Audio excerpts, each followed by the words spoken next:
right, everybody, we are live for probably, I guess, our jumbo edition of the Game Dev Roundtable this month. We took a month or so off in terms of getting everyone's schedules aligned, but we are back for another about 60-minute discussion on a game design topic. We have a new guest for this month. For longtime fans of Game Wisdom, you may remember that she was, I think, part of like my first or second roundtable back when this was all audio, before there was any kind of weird video stuff. So please welcome to the table Tanya Short from Kitfox. How are you doing? Hey, thanks for having me. I'm good. A little bit chaotic, trying to do a lot of things at once, but I'm here for now. Yep. It's great to have you back. Like I said, Tanya was part of the first one when it was still very much even more chaotic. We used to do like I think a 2 to 2.5 hour one, and trying to wrangle 5, 6 people for 2 hours is an impossible task. But she is joining our panel for this month and hopefully for future ones as well. But I'm going to give everybody a chance to go around and introduce themselves for new people watching. For those of you for the panel, the round is going around would be myself, Tanya, Jack, Ramin, Sharky, and then Tomo. We'll kind of go in that kind of circle there. So I'll start. I'm, of course, Josh Bycer from Game Wisdom, and I talk about game design and industry topics. I am at this point, multi-book author with the Game Design Deep Dive series, with my fourth book, Game Design Deep Dive Horror, now with an actual date of October 8th, which I am very excited about that. Thank you for the silent round of applause there. And that's it for me, so up to Tanya. Yeah, hi everybody. I'm Tanya Short. I'm the captain of Kitfox Games. We're a small indie studio in Montreal. What I'm most focused on right now is Boyfriend Dungeon. I'm the designer, writer, producer, logistics person on that. And it's been really fun to design for a few years now. But we also published Dwarf Fortress and Paparazzi. And we've also developed games in the past like Moon Hunters and Lucifer Within Us. So lots of fun stuff. But I'm primarily a designer and lots of other things. Nice. And to Jack? Hi, I'm Jack Mamias, 25-year veteran of the industry, most of it in AAA at Activision, Crytek, Check Six Games, Midway Games. Now I've got my own company with some friends called Impeller Studios, and our game that we've been working on for years is getting ready to come out on Steam, maybe as early as next week. It's called In the Black. All right, and Ramin? Yeah, my name is Ramin Shokrizad. My gamer tag is Susrock. I'm a game neuroeconomist and game ethicist that's been pushing into blockchain design since 2019. Last year, I co-founded Immersely. We're building what I consider the first of a new class of hyper-social games that are designed to allow people to make friends through gaming. Right. And I'm Sharky Shark, and also known as Jim Tankersley. I'm the CEO of a very, very small indie studio named Nexus Games that is sadly being renamed at the moment. And we're currently working on a CCG, a grid-based CCG, that is cyberpunk and sci-fi themed, and it's shaping up to be quite a big game. My name is Tomo Moriwaki. I've been mostly a game designer for the last, I think, 24 years, because now I remember when Jack says 25, I just have to subtract one for myself. I'm a co-founder of a small dev studio called Hyperkinetic Studios, and we have one internal game called Epic Tavern that's been in Steam Early Access for probably about as long as, maybe longer than In the Black's been in development. And I doubt that. We hope to get out of early access soon, and we'll see how that goes out, how that turns out. We also have a comic book in development based on the stories inside Epic Tavern. And my claim to fame is way back when in 2004, I was the creative director of Spider-Man 2. Epic Tavern's great. Yep. and really excited about all the games mentioned here today. But for our topic this month, we are talking about skill curves and how they relate to difficulty. More specifically, how should a game be balanced in terms of moving or guiding a player towards hopefully mastery? And this is something I think is a very interesting topic. I don't know if the panel saw on Twitter about 3 weeks ago, maybe there was this whole debate about having invincibility mode in Psychonauts 2. And this once again brought up the whole difficulty is a part of accessibility. No, you have to get good at games. No, games are for everyone. No, we need to make things super difficult, and the whole roundabout there. And it is, I think, a very interesting topic because I think a lot of people don't quite understand, I think, the role difficulty, or more importantly, progression, has in terms of game design. So, I guess the first question to go around, anyone can start this off, is how do you approach the topic of difficulty with your games? Is it something that you think about? Is it something that you're aware of when you're trying to balance or how people experience your games? Oh, I think you're muted. Oh. I can jump in with an actually pretty clear example with Boyfriend Dungeon, actually, because it has a very specific intended user experience that isn't about mastery. I think it's actually very important, the thing you mentioned about mastery, because a lot of times that is the purpose of difficulty, is to make the player feel or legitimately help them gain a sense of mastery and build their skills that this particular game requires, whether that's reaction times or combos or responsiveness or resource management. There's some factor of mastery there, and that's why most people get a frisson, a satisfaction out of the increasing difficulty and overcoming that just hard enough challenge. But Boyfriend Dungeon is a good example of a game where I think we're going to get a lot of players who have never played a roguelike before. This is their first action combat game, or maybe first in a long time. That's not their favorite genre. They're just sort of dipping their toes in it for the boyfriends, or the girlfriends, or the NB friends, or out of curiosity. And so we definitely balanced it more towards novelty and exploration rather than mastery. And what that ends up getting us is people who are mastery focused feel a little bit dissatisfied. They get to the end of the game and they're kind of like, I only had to try the boss twice. Why I wanted to lose to the boss many times, because then I'd feel more satisfaction. And so we're probably going to have to look into, I highly anticipate that we're going to have to look into having a super challenge side boss super mode. I mean, I feel like that's why Final Fantasy often has these little side bosses, because then those mastery people can go challenge themselves, and we don't have that right now. So I can jump in.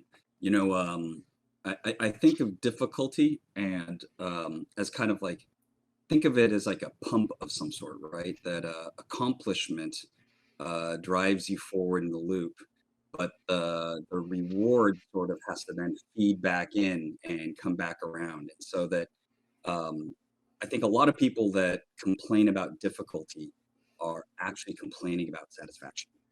And you can achieve that satisfaction in a wide range of ways. Now, granted, if I'm extremely fixated on difficulty because I only played games in the early 80s or something, then that's my thing, and that's what I need. I'll need to find someone who's willing to build a machine that creates that difficulty for me. But I think the broadest segments of the audience are just if I had a good time, then great. And you can easily make it too hard for them. I think in my context, I go with keeping things as easy as possible for as long as possible, though. So I'm building the system to attract player motivation or attract the decision making or pull them down the path.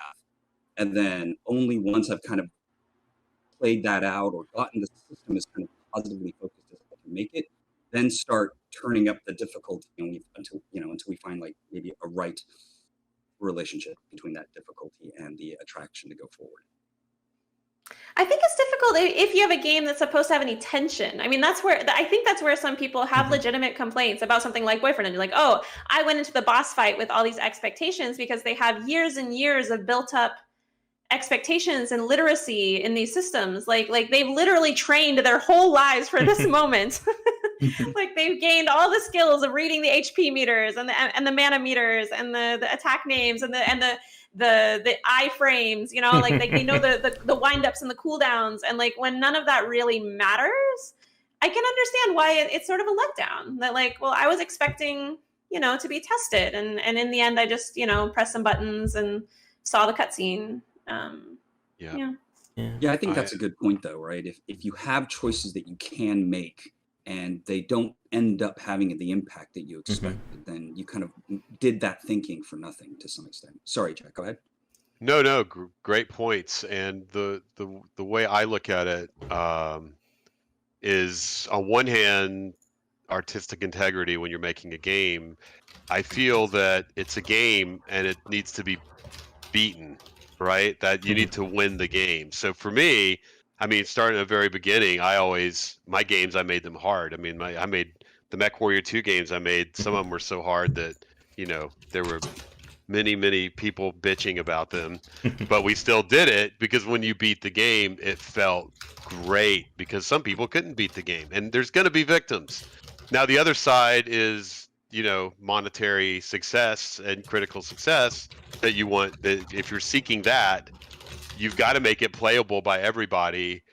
And I guess the article argues it has to be winnable by everybody. So you just got to, you know, but then is it a game, right? Is it not just, you know, a slightly better than an interactive movie, or, you know, a choose your own adventure if there's no challenge in it whatsoever? For me, that breaks the art form. Right. I mean, when I look at it as a game designer and as a professor of game design, which are my two roles, I see that maybe everybody can't beat that game. You know, when somebody builds a jigsaw puzzle, they can't always beat the jigsaw puzzle. They can't always put it together. When somebody does, you know, any kind of sport or any kind of activity where there's a victory condition, there needs to be the chance of there not being a victory condition. So yeah, you know, you definitely, they paid their $60. They want to see the whole game. Okay, great. Go watch a YouTube walkthrough video of the game, and it's free. You don't even have to pay the $60. So why are you even playing the game? So whereas I should be on the hand of monetary success, I know that's where we're supposed to be. I'm on the hand of artistic integrity, that I make a game, and if they can't beat it, then maybe they shouldn't beat it. So I'm going to challenge that just a little bit. Unless Ramin, I know Ramin and Sharky Shark, you haven't been able to chime in yet, so maybe I'll let you challenge away. Arguing. So I can't resist arguing if there's an opportunity. No, but maybe I love let debate. the other two chime in first. I don't know. Okay, well, what I would say is that the artistic integrity of some games, I think, is compromised by difficulty that keeps away people who are enjoying other aspects of it. Like, I guess what I am most bothered by are people, like, for example, the Psychonauts thing you mentioned, Josh, is like, why would it bother me if someone else turns on invincibility mode? Like, I played my game and they played their game, and well, that's a cheat code. Yeah, I mean, exactly. Like, we've always had cheat codes. But cheat codes should feel dirty when you put them in. I disagree. Okay? I think they should feel dirty. I think when you have to enter them in, you have to feel, oh, I'm cheating. I feel if it becomes too easy, then it's not a cheat code, right? They're not cheating. The idea they're cheating to win, right? Okay, you're cheating to watch the game, but you're not winning the game. And for me, I think you should have to win the game. I disagree with the Microsoft guy or whoever said that.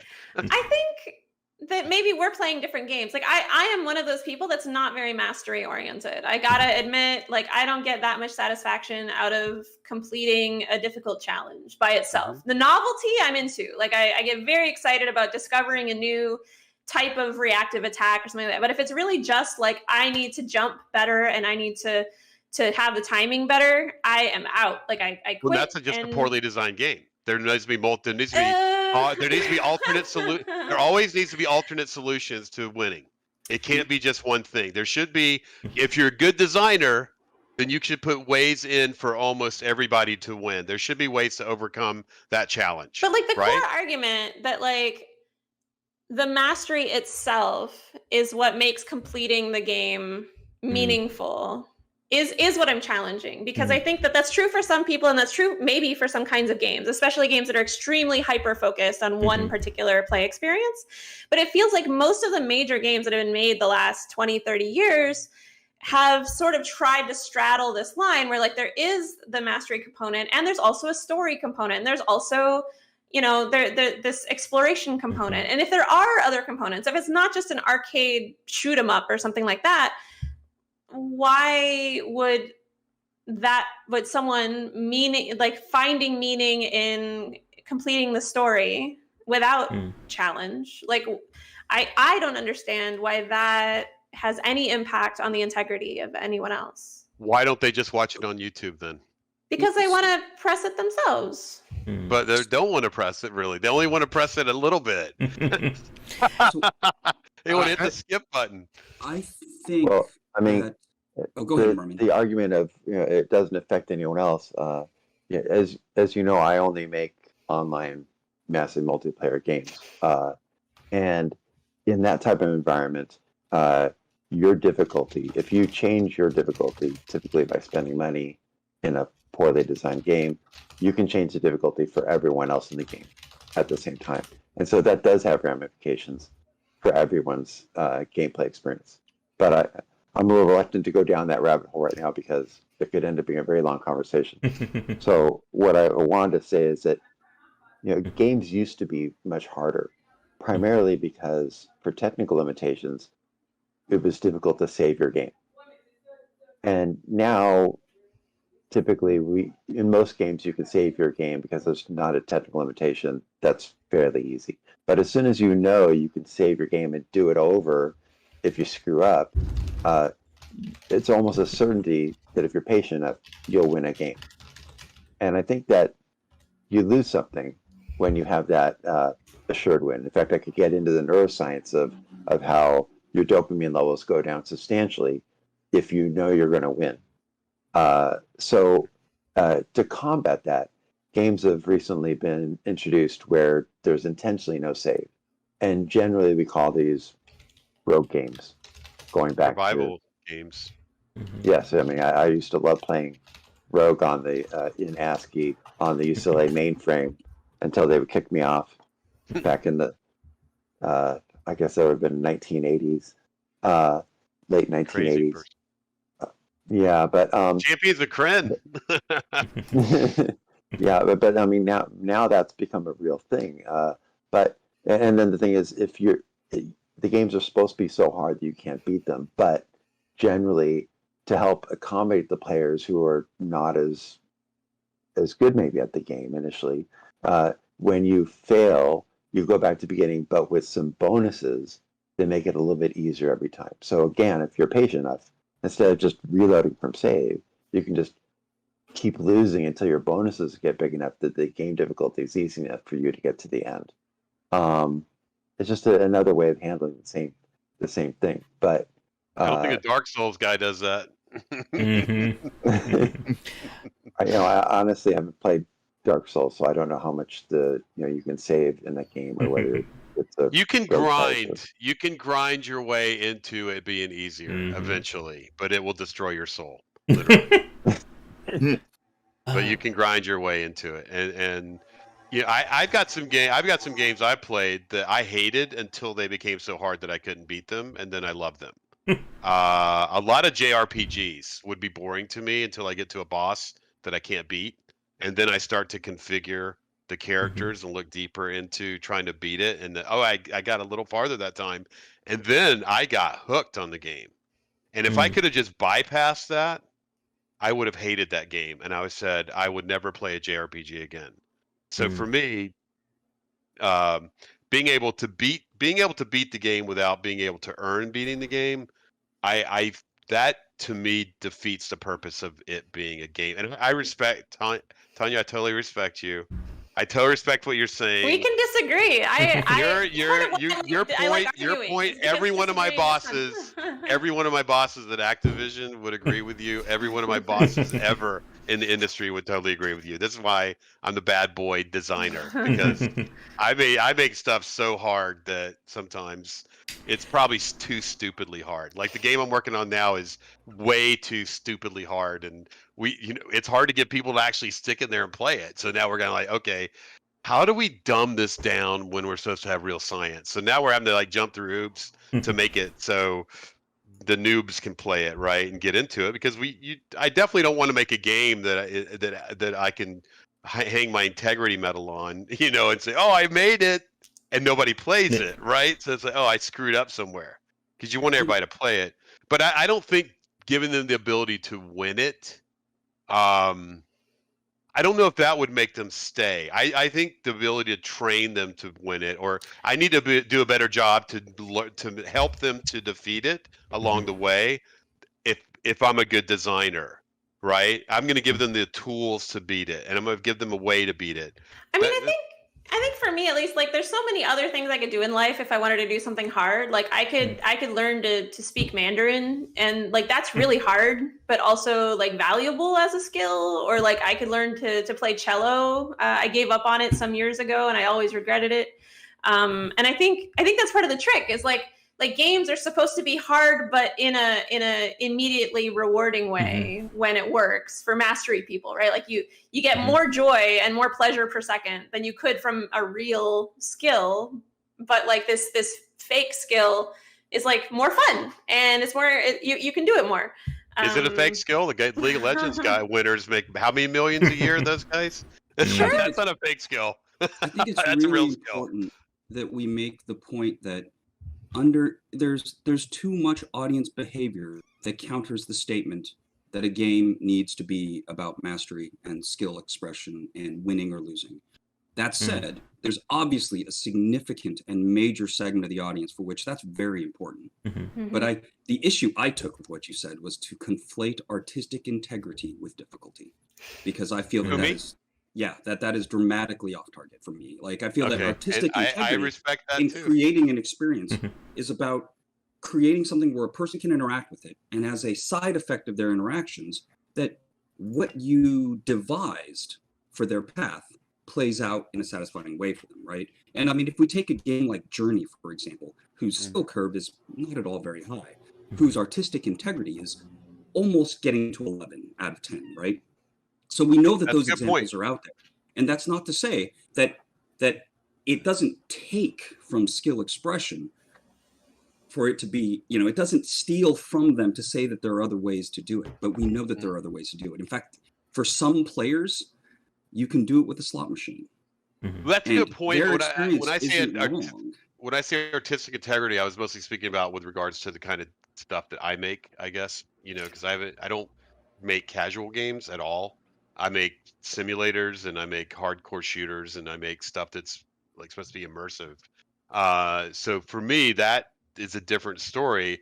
I absolutely see what you're saying. I probably should have used another word, basically, than an artistic integrity. Because the second part that you did was then conflate all things not skill and performance based with financial responsibility. And that I'm sure that doesn't work for me. Okay, I hear you. And I mean, for me, it actually literally doesn't work. Okay, I hear you. Because I am not doing. I'm very black and white kind of person, though. For me, as a designer, I've got to look. I know I had to sacrifice my artistic integrity when I worked at places like Activision to subscribe to the things that they thought were going to be market driven and make it work. Whereas after the game shipped, it was actually the stuff that I did that made it sell millions of copies. Does that make sense? Or if I would have done it their way, if I would have done it their way, if I would have done it the way they wanted me to do it, I would have made a game that would have bombed, right? And because it would have been too easy. Where part of the like MechWarrior 2, a lot of it was learning to use the challenge, becoming the mech driver and that fantasy of being the mech driver. And if there was a button that they could just press, like, sure, we had cheat codes that were out there and they could do God mode and unlimited ammo and stuff like that. But it is such to play that game and put the cheat code on, the game is not fun, right? The game is not designed to work that way. It's the same with Valheim. I'm playing a lot of Valheim these days, which I really love. And there's cheat codes out there where you can build everything, right? And people have these amazing things that they put on YouTube and stuff of these castles they built, and they go built in cheat mode, and everybody's like, then you suck, right? Because you built it in cheat mode. But they got the full expanse of the game, but they didn't get to like. I mean, if they enjoyed it, I think that's valid. I think they're playing a different game. They're not playing the same game that you are. And I feel personally that they've missed something that the designers intended to create in the game, right? Because in that game, you can cheat if you have a friend with another server, because you can take material to another server and teleport around and do stuff like that the game precludes you from doing. It's not really entering cheat codes or anything. But if you, like, for instance, you have to move metal, you can't get through teleporters with heavy metal. You have to move it from one place to another on a ship. We've had the most incredible adventures when we were moving that metal. And if we would have missed that, the game would have been a million times worse than it is. And those are the memorable times we had when those were the things. Certainly you would have cheated to go through and be able to build your house, right? And it diminished the hell out of the game. When, and we banned it. We started saying you can't do anything that would not happen on the server. And the game lasted longer and it was better. So. And I think there's three real key points here. There's really 3 points that really define difficulty, I think, and that's skill ceiling, skill floor, and artificial difficulty, which would be through UI design, UX design that is not done properly, tutorials, things like that. And my personal feel of it is that you should absolutely avoid all the artificial difficulty in every way, and you should be actually providing an artificial easy in the fact of how you teach your players how to play your game so that they can play it better than they could had you not done that. It's a way of increasing their skills to help themselves overcome your challenges. And I think that like where you place your skill ceiling and skill floor is variable, but I think that a lower skill floor, at least at the start, is better because even a pro player that hasn't played yet isn't a pro player yet, so they don't get they don't get good right at the start. They have to build their skills. So like if you have a building floor up rather than just all of a sudden, here's the final boss kind of thing right at the beginning, not probably a good thing. But you need to have it where I like some challenge, but I think that every game, through the tools that you put in there for the player to use, if they have a long enough attention span, that everyone should be able to beat the game. We don't often see that. Well, I mean, we do see that sometimes, but like, I still haven't beat God of War 2. I got stuck on the last thing at the end of the game. Zeus, I can't beat it. It's a quick time event. Never been able to beat it. I had to watch the YouTube video, and I feel cheapened because of that. But I deserve to not win that game. Yeah, and it's definitely harder to do that kind of thing in a reflex-based game. But I don't design reflex-based games. I design thinking-based games. RPGs, CCGs.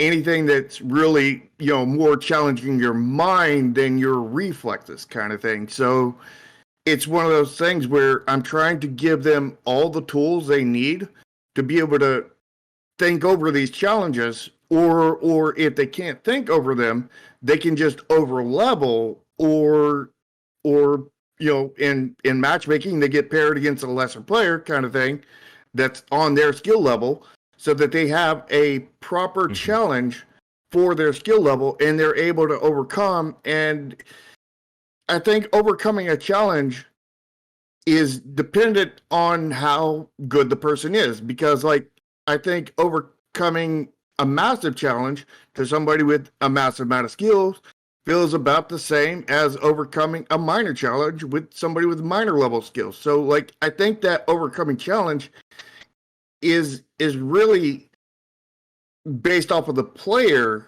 itself, which there's many players of many different skill levels, and there's no true way to adapt that. But, you know, having alternate systems, you know, where you can level up, having, you know, where you can, you know, like in a rogue, where you can get, you know, lose and you can get more stuff, and all this other stuff are ways to, you know, tools that we give players in order that they can get to that proper skill level that, you know, both that matches theirs, so they can overcome it and then they feel good. But that doesn't mean that the challenge itself has to be the highest possible. It needs to as closely correspond to the player as we can get it, kind of thing. And that kind of thing is insanely difficult. Yes, it is. And it's one of the things about why people talk about dynamic difficulty. And it is incredibly hard to get something to feel dynamic, that the player feels like they're always, you know, maybe one step below what the game is expecting them. And, you know, I've been listening to Tanya, Jack, and Tomo, and I've been, like, holding my tongue as hard as I can, because there's a lot that I want to respond to. And the first thing is, this came up in the chat from Metadepth, and they talked about the different psychological motivators and mastery motivations for playing a game. And one point that they said was there's also a negative social motivation of feeling pleasure in seeing other people not able or willing to complete those challenges. And that's where we get into the ever popular get good crowd, where, you know, you didn't beat Dark Souls without, you know, you didn't do it soul level 50 without summons and without upgrading your weapons, and you didn't beat the game. And I think that goes, way too far in terms of difficulty. And, like, my own thoughts on this have really, I think, seesawed or kind of gone back and forth between Tanya and Jack over, like, the last few years. And it's interesting because I think, like Jack, like, I've tried to take, like, a very analytical look at game design. And, like, to me, I am 100% on the mastery when it comes to, you know, why I play a video game. And I think to a point Tomo made earlier about this idea that if the game presents you these tools or these options and they don't go anywhere, like, if you give me all this crazy movement tech in a 2D or 3D platformer and none of that is, you know, used, referenced, or even required, it does feel like something is not right there. As a good case in point, we can look about the Mario platforming design versus what I see from a lot of other indie platformers. That Nintendo's design when it comes to platforming really accommodates all these different moves, whether explicitly saying you must do the triple jump into a slide jump into a bounce jump, or implicitly by the fact that the level design can reward somebody, not required, but you can reward somebody by, you know, skipping a section or getting through it quicker because you were better at it. Whereas a lot of indie platformers, the tech never really goes anywhere. It's never really used, and it does feel like I'm missing a part of it. And I think what Shark said was also important about understanding what makes the difficulty of your game, because artificial difficulty, to my mind, that's bad. Like, making a game that you can't read the UI or follow what's going on, that's not making it interesting. It's just making it frustrating to play. And I've seen a lot of indie developers make that mistake, that we're going to make this UI completely confusing, you know, windows that don't mean anything, or they don't do it on purpose. I know they don't do it. Nobody does that on purpose. They're just bad at it. Yeah, I'm bad at UI design too, so I easily do bad UI choices when I'm designing. Yeah. You don't do it on Coney purpose. Island might be an exception. Yeah, I don't know what that is, but I think some of them actually do it bad on purpose, but those like the rage games. not the most. I don't. Yeah, rage games. Yeah. Oh, one second, let me just close my door. Never getting heard of over it. But Well, but getting over it doesn't use the UI to do it, right? Getting over it uses the Yeah. opacity of the control experience. Yeah. Yeah, but the I games think that we're are talking based about off of it. well-designed. We're talking about well-designed games that they want to play. Mhm. They just can't. I mean, presumably the UI and everything is fine on Psychonauts 2 or whatever it is, and they can get through it. And they just want to see the rest of the story, but it gets too hard. So that says that UI is fine and the game is fun and the core loop is good and the narrative is interesting Maybe. enough that they want to see the end of it, right? Maybe because they may not. For me, most game stories are not good anyway. So I don't know why you'd fight to see the end of it if you wasn't just trying to feel the progression. But you know, I mean, I guess John, you know, Tim Schafer is one of the exceptions. There is the case of where the tutorials and stuff do not teach you the advanced moves, and they just teach you the basics, and then they expect you to somehow learn those advanced moves on their own, and you're unable to get past a certain point because the game didn't actually teach you. And That's every game now. That's every game. Everybody has to go to YouTube to learn. There's no more game manuals. Mostly, people go to YouTube to learn how to master games. That I see. And that's where the idea. That's Actually, no game manuals anymore. It's so weird. There's people don't read game manuals. You know, They don't even exist. I know they don't. We made one for In the Black just because we're making like an old school space. Epic. We Very made nice. we made a 230-page game manual. Nice. So, But I mean, I gotta say, as a publisher of Dwarf Fortress, I'm highly aware of how contextual a lot of this is. Like, I do think that there's a temptation to say, like, oh, if it's more difficult and there's not as much compromise for different difficulties, like, oh, that must mean it's you know, it's casual or it's hardcore, and like these are completely different audiences. But like, Dwarf Fortress is a really great example of something that's like impossible. Like, it's just genuinely impossible. But awesome. Now I want to play it. but You'll have it's to take impossible because the more you play, the more you can choose to make it harder on yourself. And like that initial period, which the developer Tarn and Zach, they're trying to, we're adding graphics to it and putting it on Steam and making it much more accessible so people can actually understand. Previously, it was all in ASCII, right? So it was like not only very difficult, but also it was artificial in that it was difficult to understand what was going on. Is that an ogre or is it a tree stump? You know, like you're not sure. That's a aggressive tree stump. Yeah. But you know, is it moving? You have to watch very carefully. Looks cool. But now it's this interesting thing because a lot of people did choose to just watch it on YouTube. And like in some ways it might be more watched on YouTube than actually played at this point. And like I don't think those people count as having played the game, but that game did still give them something. And now when we're coming out on Steam, I do think that they'll be able to dip their toes a little bit more. And I guess that's what I think is the coolest dynamic difficulty is when you have, but it's not applicable to all game types. And I don't think it's applicable to game types with like narrative, for example, that sort of need you to go from point A to point B to point C.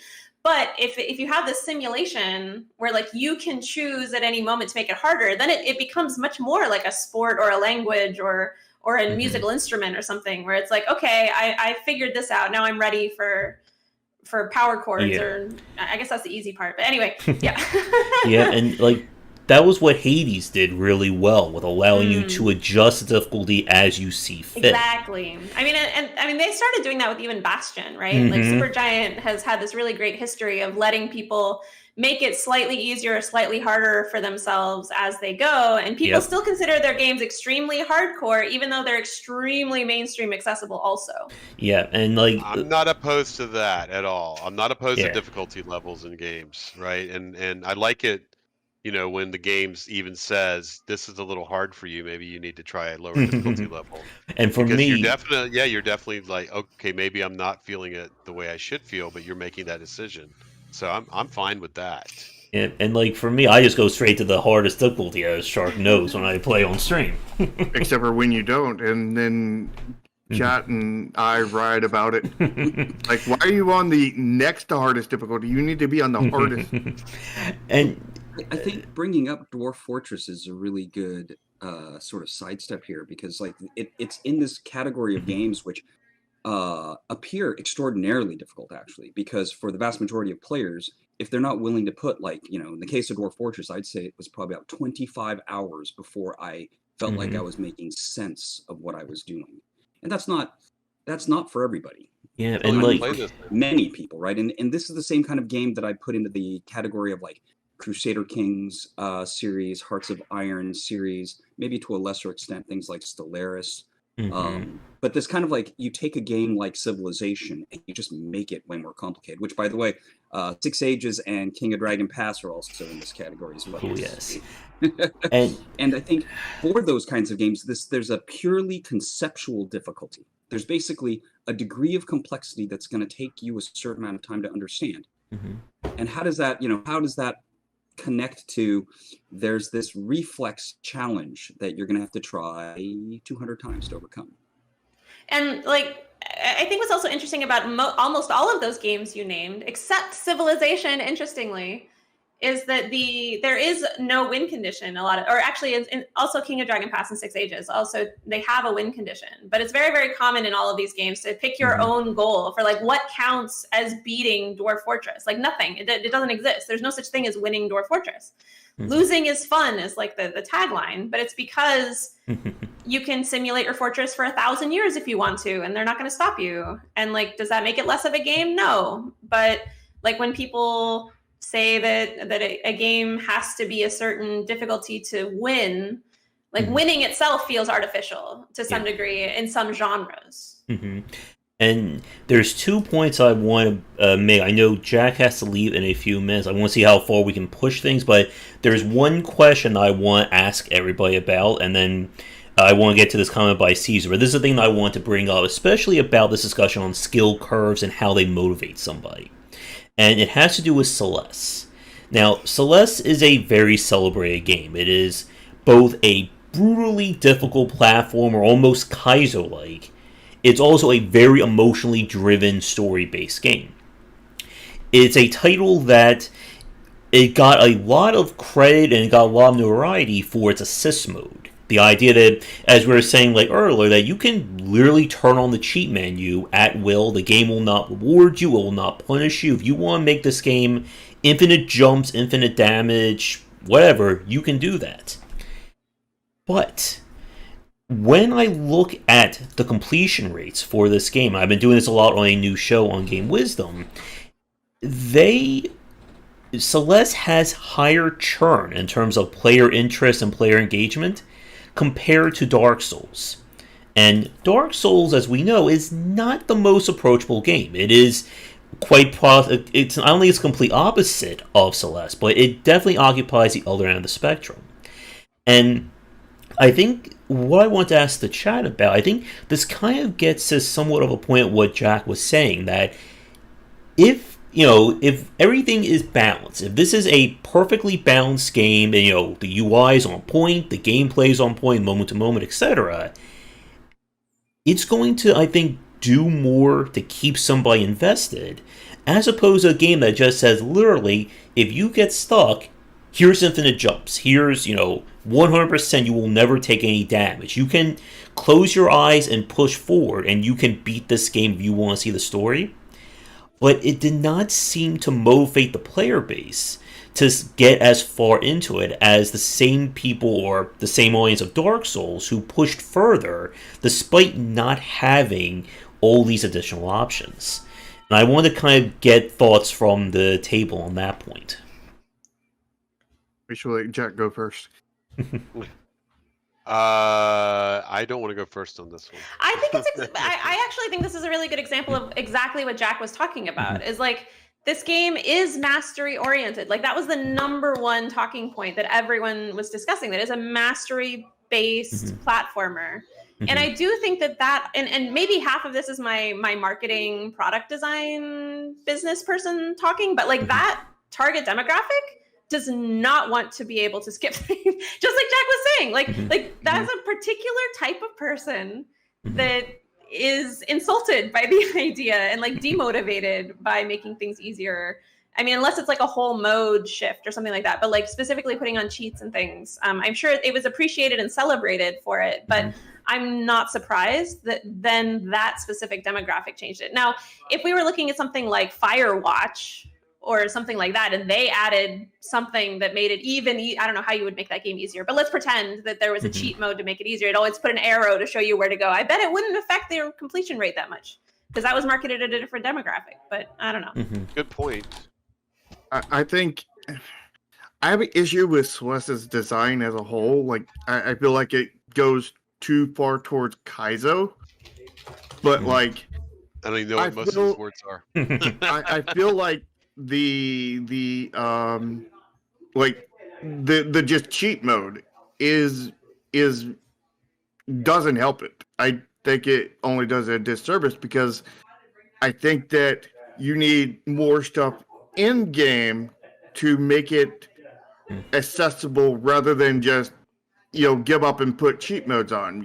I just feel like that just feels like it's tacked on rather than part of a good game. I think it's not as flattering as something like Dark Souls. Like Dark Souls is a really interesting comparison in that it never makes you feel bad for making it easier, or like it never insults your mastery because you made it easier. Like there's this implied feeling, even though Celeste doesn't insult you either. Don't get me wrong. It's not like calling you names because you enabled something. Quite the opposite.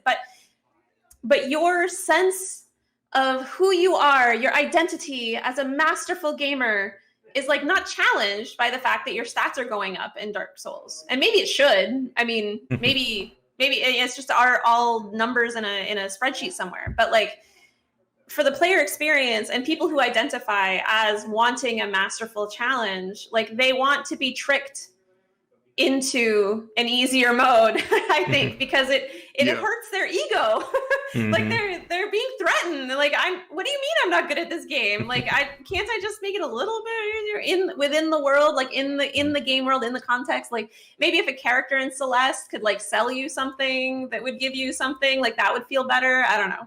Yeah. Something besides just a act on a cheat mode kind of thing. Something actually in the game. You don't have to go into the menu and set the difficulty down to 0 and all this other stuff. It's something in the game that allows you to adapt to the situation. But with the way they designed it, more Kaizo like, I don't know if there's anything to do there, but that's the reason why I have a problem with that design itself.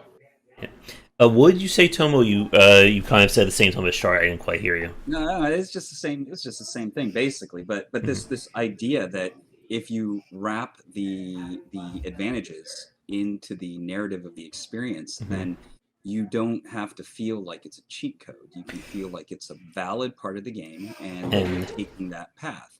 And then if we're still worried about kind of like creating the pure mastery experience, you simply have not doing it that way come with some additional benefit, or really just an extra pat on the back, and you're probably good. And I'll say, like, I actually added an easier mode in the menus of Boyfriend Dungeon. And like, I feel like it actually would have been better to have it in the game maybe, but it was better that than nothing for people, especially because Boyfriend Dungeon explicitly has this whole dating section that like, maybe you really didn't want to play the dungeons at all. But yeah, it's weird to think. We had one system element that we wrapped in a character moment because it was a weird system situation where we wanted to cap a resource based on progression of this other thing. And we were like, oh, but it's so arbitrary. What do we do? And we were like, what would Zelda do? And it's like, oh, okay, we'll have a character give you a special object that has this arbitrary thing that happens. And like, that made it okay. And suddenly the game was way better. Yeah, it's amazing the power of in-character. I don't know. In-game, like and Tanya, your wrapping it into the narrative of the game is essential. It makes it. There's no downside ever. Yeah, and like that again is what like Supergiant and Hades does so well, that everything is integrated into. Like, it makes sense that you can make the game easier. You're a demigod. You can turn on God mode. Your father is Hades. You can make it harder with a pack of punishment. And the game will reward you or adjust accordingly.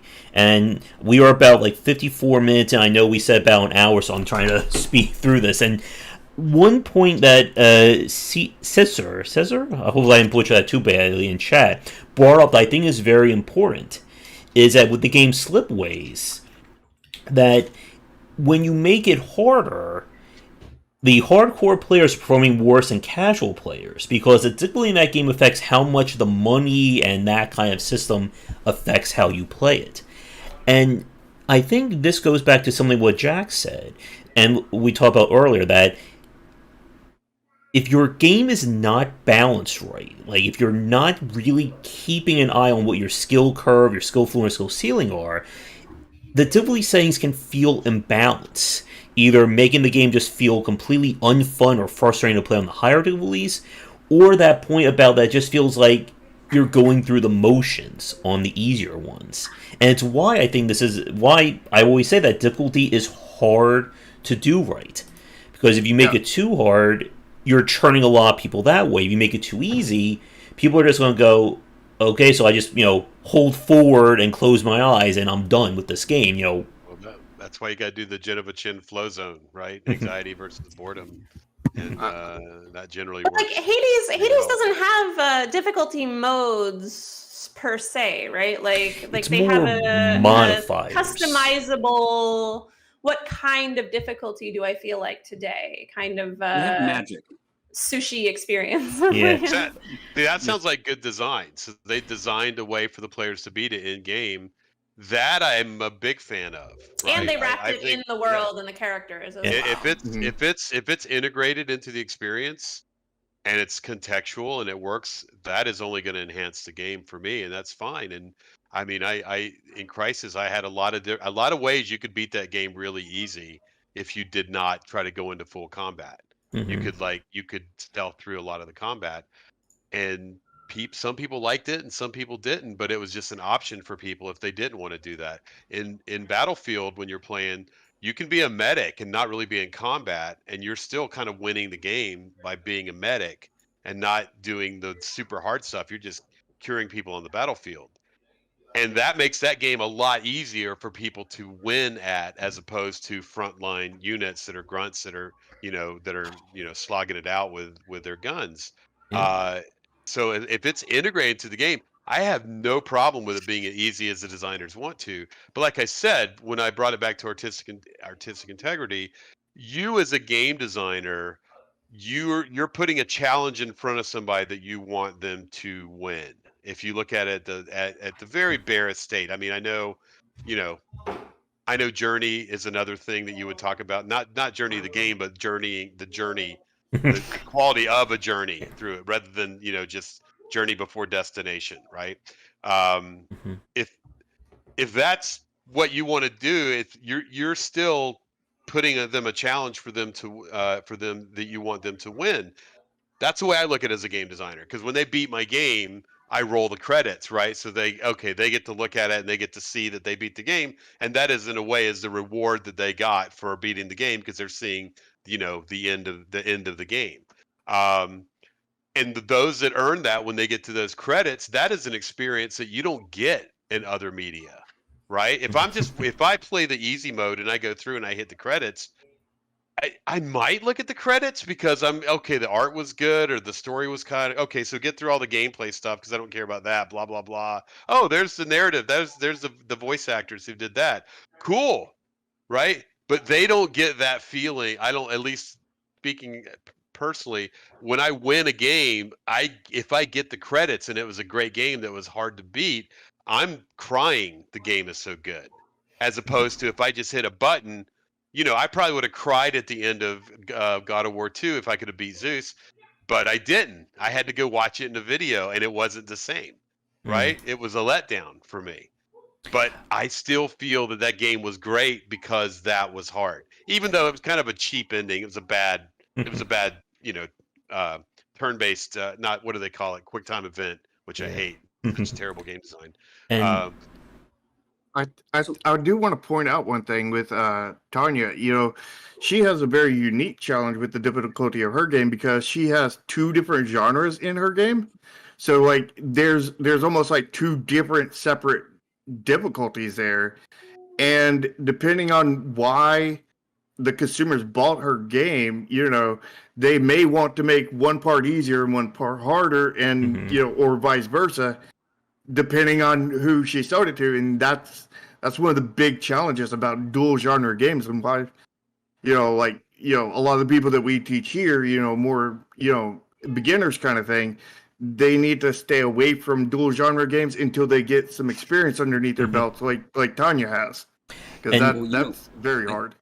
I think that starts moving the conversation to a place I think is really important before this roundtable ends, in that difficulty is a function of audience, not a function of designer. And so, like, if we want to talk about artistic integrity, it's really just being true to the audience you're going after. That's true. And so for this consumer whole, basis, like, for me as a gamer, and I am exactly who Jack is talking about, or at least I've spent, at least the first 15 years of my gamerness being that player. And so I need those kinds of games. And when I go back to those kinds of games, I'm well versed in that kind of enjoyment.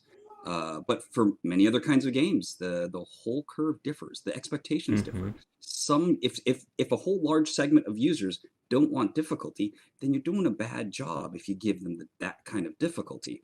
And if we make the whole conversation difficulty or no, it'll make us think that whatever no is the thing that they want, but it's really that there's difficulty, and then there's probably what player happens agency, next. consequences. Like there's a lot of things that there's this whole color wheel of needs for the player, and serving them is essential. What were you going to say, Tanya?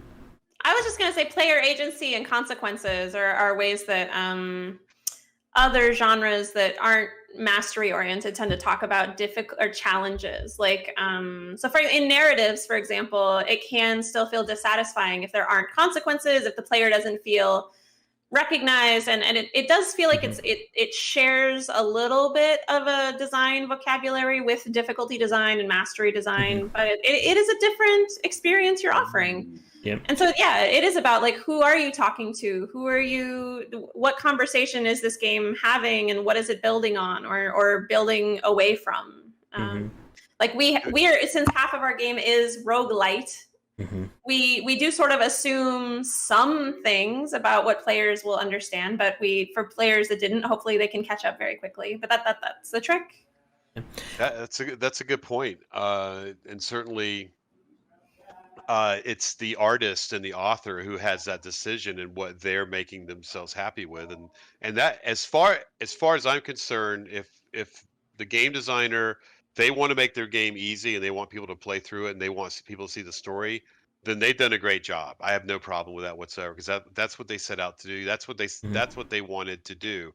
But if they're building a game and they've got pressure on them, that they want somebody that's telling them, I need you to make this applicable to a mass market, I feel that is violating your integrity, basically. I mean, that could be a whole other 3-hour discussion, because I feel like my like I had to adjust my Boyfriend Dungeon to survive on Steam without being harassed by people, but we can talk about that a whole other that's another and we're like right at time. There's still so much I want to bring up, but sorry, I didn't have a lot of time tonight. It's been rough for me. So it was a great conversation. We could do another 2-hour one. Absolutely. Yeah. I just want to say that I think there's a science here regarding difficulty. It involves neuroscience. It involves mathematics. It involves understanding the perils of the win-loss binary, which we seem to be focusing on here. So we're accepting those perils without even considering them. So I think there's a lot of things I'd love to discuss here, but there's not time. So well, I can go and you guys talk can about these continue. things I for just about gotta 30 run. minutes. I gotta run. No, But you I guys have to go too. Yeah, we try to keep this. Again, I'll tune in. I'll tune in on my car. Maybe we can do a part 2 to this. Yeah, I'm fine with that. Also, I'm more autistic than artistic, so I have a difficulty engaging my peers here in an artistic discussion, because I see this as, for me, it's more of a mathematical or scientific problem, not an artistic problem. But I think my peers would disagree. So it's hard to have that discussion. I like that discussion. I I think it'd be very interesting. I do suspect we'll disagree about a few things, but I'd love to hear more. And we can certainly do a part 2 for this for next month if the roundtable is fine. Because again, like with 6 people, like there's a lot we can certainly draw upon. And like I guess here's my final point. I was going to bring, and one thing that we didn't touch on that I think is important that if we do a part 2, I would like to start with it, is the topic of accessibility and how this applies to the skill curve, I mean to the intended audience of it. But like for my point of view, like it's that here's where I get kind of a bit of hypocrisy or contradiction. Like I say that I'm all for mastery and trying to figure it out, but there are genres that I cannot figure out, whether it's due to the UI or how they're presented, like grand strategy games. I try to play Total War 3 Kingdoms. I spent about an hour looking at that, and my eyes just started to like roll into the back of my head. I'm like, this is not, it's not getting in here. Let me go play something casual like Bloodborne or Dark Souls after that. Casual. Yeah. Total War is a good game. But I think this kind of like brings into the various points that Tanya, Jack, and Tomo have made. That you have to look at what the audience is kind of expecting from it, and especially where the difficulty is. Because it's very easy to turn off or turn on all the difficulty of a game, but does that make it a good experience? Does that make it something that somebody will want to play? And I think what Tomo has said about kind of, acknowledging the player, like having these elements in there that the player can feel like, yes, it's a double, quadruple, whatever kind of super jump. Let me do that, and oh my god, I can skip this entire level. It's amazing. Versus, okay, here's all these mechanics. None of them really matter. Like, there's no mastery, there's no even acknowledgement of it. And it really does, I think, at the end of the day, come back to, I think, that kind of understanding of design that Jack talked about. That you have to understand, how all these elements and systems work in order to make this game feel right. Because I think an imbalanced game is just a bad title, or there's issues with it, that having difficulty settings, having assist modes, or whatever, they're not going to fix it. They're more or less just a band-aid over the fact that somewhere these systems broke down. And when they break down, I think people can feel it. And it's one of the reasons why I typically play games on the higher difficulty settings, because I'm that mastery focus, but also because I am that design focus. Because you can see where those cracks show up when you're playing the game at its absolute highest. Now, does everybody have to do that? No.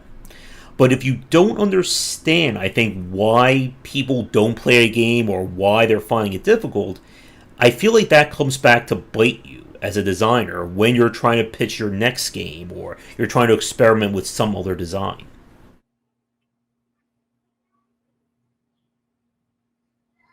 But anyone have anything else to add on that? If not, we can begin our wrap-up.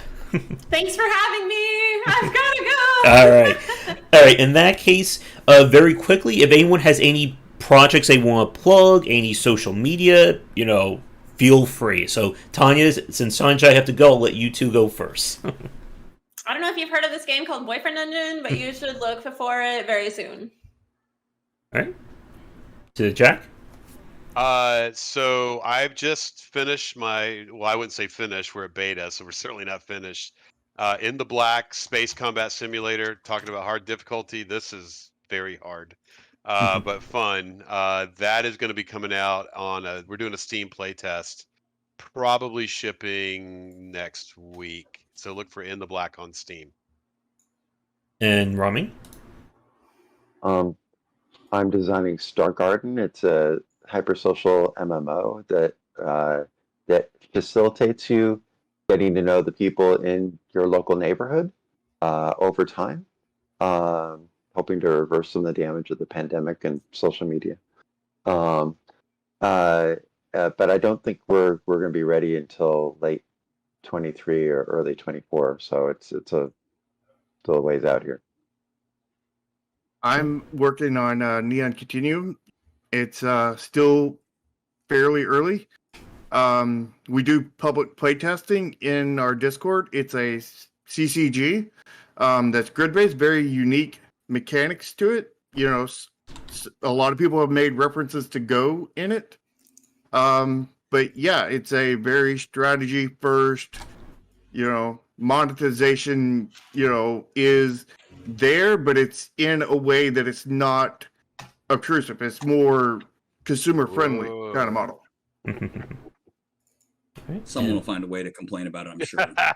We've already been preparing absolutely. for it. Josh we're has supposed to be already making been these for complaining free, about it. right? We're supposed to be making these games for free. That's what they told me. Yeah. And Tomo? So we have a game in Steam Early Access. It's been there for a while. It's called Epic Tavern, and it is a game all about trying to bring the emergent storytelling that people find in some of those games we were talking about that take forever to play and have really complicated systems, and make it more accessible in one way, and also just trying to make possible this idea of having a narrative game that does not go from point A to point B to point C, rather just kind of tumbles down the hill as you influence it. All right. But, well, we only went about like 10 minutes over, or at least the 60 minutes of our actual live stream, so we're getting better at this. But I will let everybody go. Thank you so much for the panel. Again, Tanya, thank you so much for coming on for this first time. Hope we'll have you back on for next month. It was fun. We'll see you about next month, but sometime soon. All right. So Bye. All right, I will let, if you guys want to get off, or feel free. So final thing, since they have to go, if you're a fan, be sure to do all the liking and subscribing. We try to do these roundtables at least once a month, depending again on schedules and whatnot. If you have a topic for the roundtable to discuss on a future stream, please let us know. You'll find links to everybody's social media, projects, everything that they've mentioned in the descriptions down below. And come back for daily discussions on game design here and on game wisdom, where some of the art and science of games. Until next time, take care.